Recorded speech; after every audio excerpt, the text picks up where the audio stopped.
গতকাল দুপুরে এমন একটা ঘটনা ঘটলো এবং যেটার জের চললো গভীর রাত পর্যন্ত।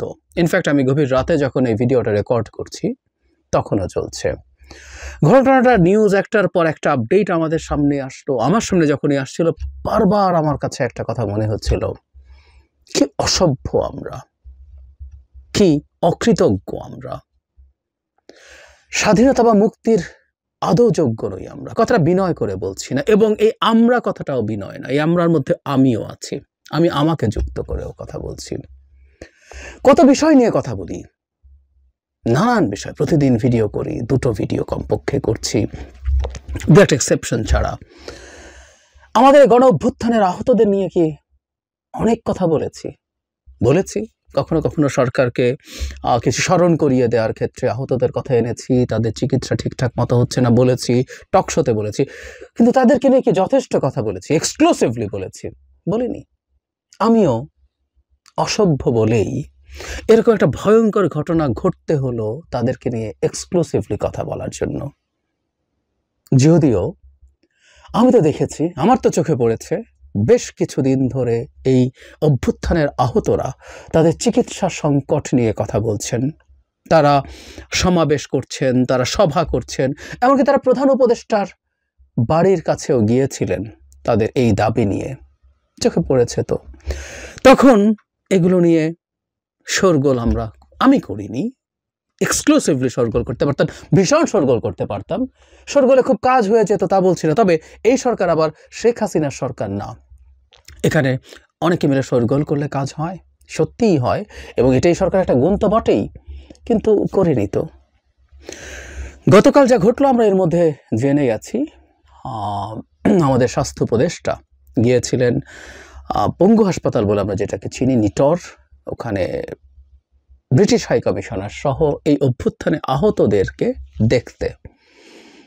তিনি সব আহতদেরকে দেখতে যাননি, এই অভিযোগ তুলে প্রাথমিকভাবে অসন্তোষ তৈরি হয়। তিনি একটা ফ্লোরে যান এবং সেখানে প্রায় 1 ঘন্টার সময় নিয়ে অনেক রোগীকে তিনি দেখেছেন। ইনফ্যাক্ট একটা মন্ত্রী যখন যাচ্ছেন, সাথে একজন হাই কমিশনার আছেন, তখন সব আহতকে দেখতে হবে, এটা খুব জরুরি বিষয় না। আসলে ঘটনাটা ঘটেছে কেন সেটা একটু পরে আসছি। তো তিনি একটা ফ্লোরে যাননি এবং সবাইকে দেখেননি। সেই ফ্লোরের যারা আছেন তারা উষ্মা প্রকাশ করেন এবং একটা পর্যায়ে এই বিক্ষোভ বাড়তে বাড়তে ভয়ঙ্কর পরিস্থিতি তৈরি হয়। স্বাস্থ্য উপদেষ্টার গাড়ি ব্লক করা হয়, গাড়িতে আঘাত করার চেষ্টা করা হয়, এমন একজন গাড়ির ওপরে উঠে যান, সেই গাড়ি আর চলতে পারে না। এই পরিস্থিতিতে ব্রিটিশ হাই কমিশনারকে পুলিশ প্রোটোকল দিয়ে ভিন্ন একটা বাহনে করে ওই জায়গা থেকে সরিয়ে নেওয়া হয় এবং স্বাস্থ্য উপদেষ্টাও তার নিজের গাড়িতে আর ফিরতে পারেননি, ভিন্ন একটা গাড়িতে তাকে নিয়ে যাওয়া হয়েছিল। পরবর্তীতে আমরা দেখি যে এখানে এই হসপিটালের নিটরের যে বিভিন্ন অঙ্গে আঘাত, হাতে পায়ে আঘাতপ্রাপ্ত, গুলির আঘাতপ্রাপ্ত যারা আছেন তারা রাস্তা ব্লক করেন এবং ঠিক উল্টো পাশে চক্ষু বিজ্ঞান ইনস্টিটিউটে চিকিৎসাধীন যারা চোখে আঘাতপ্রাপ্ত আছেন তারাও চলে এসে ওই রাস্তাটা ব্লক করে রাখেন। সেই ব্লকের রাস্তা দীর্ঘ সময় চলতে থাকে, ঘন্টার পর ঘন্টা চলতে থাকে, তাতে যানবাহন চলাচল বন্ধ হয়ে গেছে। যাক, আমাদের সব কিছু বন্ধ হয়ে যাক, আমরা এত বেশি ভোঁতা হয়ে গেছি, আমাদের ইমোশন এত বেশি বাজে পর্যায়ে চলে গেছি, খুব শক্ত ধাক্কা না হলে আমরা আর জাগি না, এসব না হলে আমরা আর কথা বলি না, আমাদের গায়ে লাগে না। যদিও গায়ে কি লেগেছে। তারা চেয়েছিলেন সরকারের পক্ষ থেকে উপদেষ্টাদের কেউ আসুক, বিশেষ করে স্বাস্থ্য উপদেষ্টা আসুক, বা অন্য উপদেষ্টাদের কথাও তারা বলেছেন, এসে তাদের সাথে আলোচনা করুক, তাদেরকে সান্ত্বনা দিক। না, আমি অন্তত যতক্ষণ ভিডিওটা করছি, এটা গভীর রাত, এই সময় পর্যন্ত কোনো উপদেষ্টা সেখানে যাননি। আমরা কোন পর্যায়ে চলে গেছে আমরা বুঝতেই পারছি। কি চেয়েছেন তারা? তাদেরকে খুব তুচ্ছ একটা টাকা সাহায্যের কথা বলেছে। আমি তুচ্ছ শব্দটা বুঝে বলছি, 1 লক্ষ কোনো টাকাই না আহতদের জন্য, কিন্তু আমরা এখানে দেখতে পাচ্ছি সেই 1 লক্ষ টাকাও আসলে তারা পাচ্ছেন না। তারা অনেকে এই দাবি করছেন যে তারা দিনের পর দিন, মাসের পর মাস চিকিৎসা করাতে গিয়ে ফতুর হয়ে গেছেন। এরকম রিপোর্ট এর আগেও এসছে। রিক্সা বিক্রি করে দিচ্ছেন, ধার কর্জ করছেন, কোনো না কোনোভাবে, এবং অনেকে চিকিৎসা ইনকমপ্লিট রেখে চলে গেছেন। এই খবর বহুদিন ধরে আমাদের সামনে আছে। এরপর একটা জুলাই ফাউন্ডেশন করা হয়েছিল। সেই ফাউন্ডেশন নিহত আহতদের ব্যাপারে খোঁজ খবর করে তারা যাবতীয় তথ্যপাত্র সংগ্রহ করে সাহায্য করবেন। সেই ফাউন্ডেশনের কাজ এত ধীর গতির, এদের যে তালিকা আছে সেটার ভেরিফিকেশনের জন্য যেসব আমলাতান্ত্রিক জটিলতা আছে তাতে খুব অল্প, মানে সরকারের হিসেব মতেই 23,000 আহত হয়েছে, সেখানে খুব অল্প মানুষের হাতে এটা পৌঁছানো গেল। 1 লক্ষ করে টাকা আমরা দিতে চাইলাম এবং সেটা পৌঁছতে পারলাম না। আমি খুব স্পষ্টভাবে একটা জিনিস মনে করি, দ্রুত করার জন্য যদি বেশ অনেক টাকাও অপচয় হয়, সেই টাকাও অপচয় মেনে নিয়ে কাজটা দ্রুত গতিতে করা দরকার ছিল। হতে পারে জেনুইনলি এই অভ্যুত্থানে আহত না এমন মানুষের কাছেও বেশ কিছু টাকা গেছে, 10%, 15% বা 20% টাকাই সেভাবে গেছে। স্টিল বাকি মানুষগুলোর কাছে দ্রুত গতিতে টাকা পাঠানো যেত। এবং এই অঙ্ক 1 লক্ষ। বহু রোগ আছে যেগুলোর চিকিৎসায় এর চেয়ে অনেক বেশি টাকা লাগে, সেই টাকাও ঠিকঠাক মতো হয়নি। আমরা গণহারে স্বাস্থ্য উপদেষ্টাকে দায়ী করছি। একটা গুরুত্বপূর্ণ কাজ এই স্বাস্থ্য উপদেষ্টার হাতে আছে, কোনো সন্দেহ নেই, কিন্তু এটা সামষ্টিকভাবে সরকারের ব্যর্থতা। টাকা তো কত লাগবে, কি দেবে, এটা মানে স্বাস্থ্য মন্ত্রণালয় দেবে না।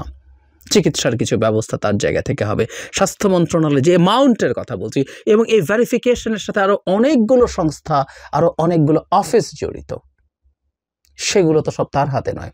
সো যেটা জরুরি ছিল সেটা হচ্ছে একটা টাস্ক ফোর্সের মতো তৈরি করা, যেখানে সব মন্ত্রণালয়ের প্রতিনিধি, সাথে ছাত্র প্রতিনিধি সহ সিভিল সোসাইটির মানুষকে নিয়ে কাজ করা, এবং এই 3 মাসের মধ্যে সব সাহায্য দিয়ে শেষ করার কথা ছিল।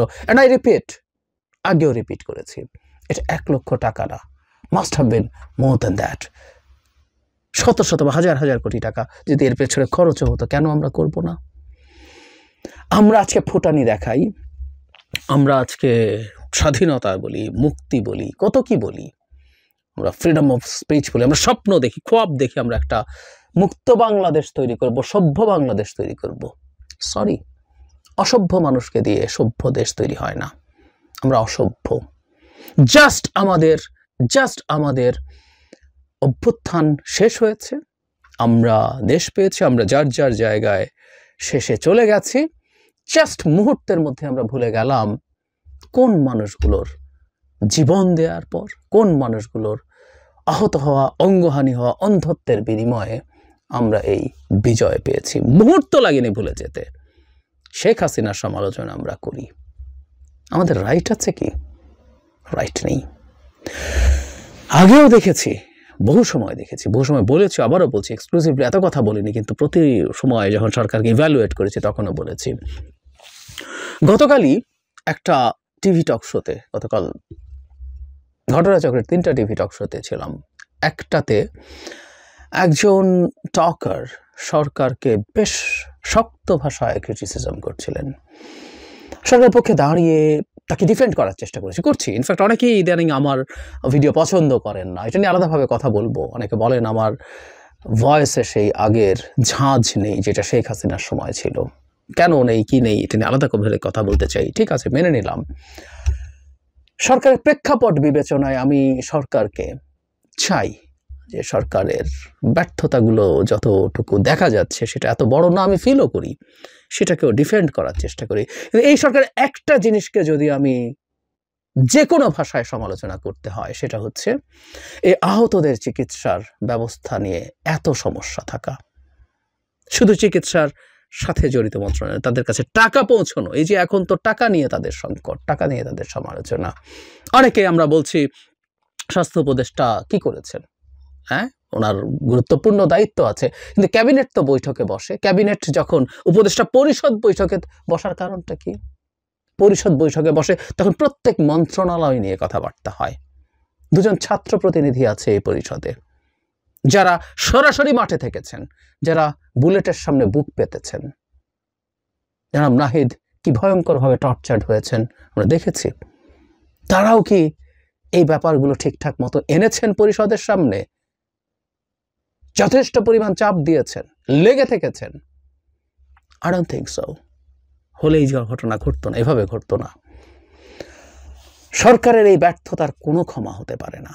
এই একটা ব্যর্থতা আর বহু ক্ষেত্রে অনেক সাফল্য যদি থেকে থাকতো, সব ধ্বংস করে দেবে। আমার কাছে ব্যক্তিগতভাবে অকৃতজ্ঞতার চাইতে ভয়ঙ্কর কোনো অপরাধ বা দোষ হতে পারে না। একটা মানুষের মধ্যে যদি এই জিনিস থাকে, দ্যাটস এনাফ তাকে শেষ করে দেওয়ার জন্য। সরকারের ক্ষেত্রে কথাটা খুবই সঠিক। আবারও বলছি, খালি সরকার না, উই দ্য পিপল, আমরা মানুষরা, সাধারণ মানুষ। ফেসবুকে লিখিও তো আমরা কতজনে কত কি লিখি, কত রকম আলাপ করি, কত আলাপ, প্রয়োজনীয় অপ্রয়োজনীয়, কত গভীর তত্ত্ব কপচাই আমরা বসে বসে। বেসিক একটু কাজ করতে পারি নাই, সেটা যে শোরগোল করি নাই। আমরা প্রত্যেকেই এতটা অসভ্য। শোরগোল করলে কাজ হতো, আমি সত্যিই বিশ্বাস করি এই সরকারের সামনে শোরগোল করলে কাজ হতো। আমরা সবাই আটারলি ফেল করেছি। শেষ করছে একটা কথা দিয়ে, সরকারকে মনে রাখতে হবে, এটা দিনের শেষে সরকারকে সার্ভিস ডেলিভার করতে হয়। আপনি মানুষকে ভালো রাখার জন্য সরকার, এই যে যাবতীয় সংস্কারের কথা বলছি, উদ্দেশ্য দিনের শেষে মানুষকে ভালো রাখা। যে সরকারটা ইমিডিয়েট স্টেপস নিয়ে কিছু কাজ করতে পারে, যেটা করার জন্য বিরাট কোনো সংস্কারের প্রয়োজন নাই, সেই সার্ভিসটা, সেই এসেনশিয়াল সার্ভিসটাও যদি সরকার ডেলিভার করতে না পারে, আমাদের কি বলবো, মানে আমাদের মাথায় তুলে রাখার কথা যে মানুষগুলোকে চিরকাল, তাদের মৃত্যু পর্যন্ত, সেই মানুষগুলোকে আজকে আন্দোলন করতে হচ্ছে। 1 লাখ টাকা পাবেন তারা, সে টাকাটা যেন দ্রুত দেয়া হয়। একজন পশ্চিমা হাই কমিশনারও চোখের সামনে দেখলেন, সাক্ষী থাকলেন, কি বর্বর আমরা। না থাকলেও এসব গ্লোবালি পোর্ট্রেট হতো।